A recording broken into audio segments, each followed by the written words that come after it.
এ ওয়াদা কার? ওয়াদা কার? সুতরাং মাজারে নয়, মসজিদে গিয়া কানবেন। কোথায় গিয়া কানবেন? কোথায়? মসজিদে গিয়া কানবেন। আমার বন্ধুগণ, আল্লাহ রাব্বুল আলামিন বলেন, ইয়ানসুরকুমুল্লাহু ফালা গালিবা লাকুম।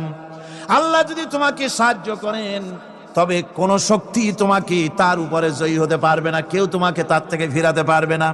আর যদি আল্লাহ তোমাকে জিল্লতি দেন, যদি তোমাকে আল্লাহ পাক লাঞ্ছিত করেন, তোমাকে কেউ সম্মান দিতে পারবে না। দেখুন, ইব্রাহিম আলাইহিস সালামকে নমরুদ আগুনের মধ্যে ফালাই দিবে।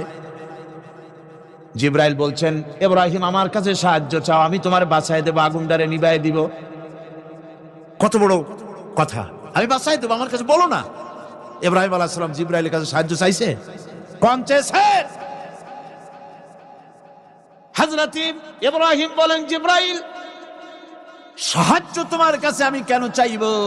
তোমার কাছে সাহায্য চাওয়ার প্রশ্ন ওঠে না, কারণ আমি এমন কোন অন্ধ আল্লাহর ইবাদত করি না যে আল্লাহ তার গোলামের দুঃখ নিজের চোখে না দেখেন।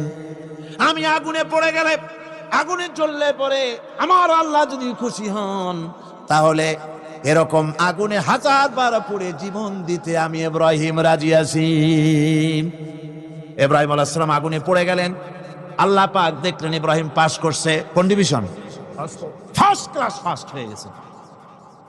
আগুনের ভিতরে পড়ে গেলেন। আল্লাহ পাক সঙ্গে সঙ্গে আগুনের প্রতি নোটিশ করে দিলেন, ইয়া নারু কুনি বারদাও ওয়া সালামান আলা ইব্রাহিম। আগুন আমার ইব্রাহিমের জন্য শান্তিদায়ক, ঠান্ডা হয়ে যা। সুবহানাল্লাহি ওয়া বিহামদিহি। এই জন্য আল্লাহ রাসূল বলেছেন, ইযা সালতা ফাসআলিল্লাহ। যদি কিছু চাও, কার কাছে চাইবা? কে শিখাচ্ছেন? রাসূল।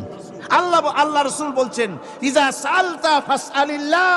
যদি কিছু চাও, আল্লাহর কাছে চাও। ওয়া ইযা ইসতানতা ফাসতাইন বিল্লাহ। আর যদি কিছু চাইতে চাও, সাহায্য চাও, সাহায্য চাইবা আল্লাহর কাছে। কার কাছে? কোন মাজারে চাইবেন? কোন মাজারে চাইবেন? কোন কবরস্থানে চাইবেন? কারা কারা চাইবেন না হাত উঁচু করে দেখান। ভাইরা, এতক্ষণ আমি যা বললাম, আর রহমান আল্লামাল কোরআন, আল্লাহ আমাদের কোরআন শিখাইছেন।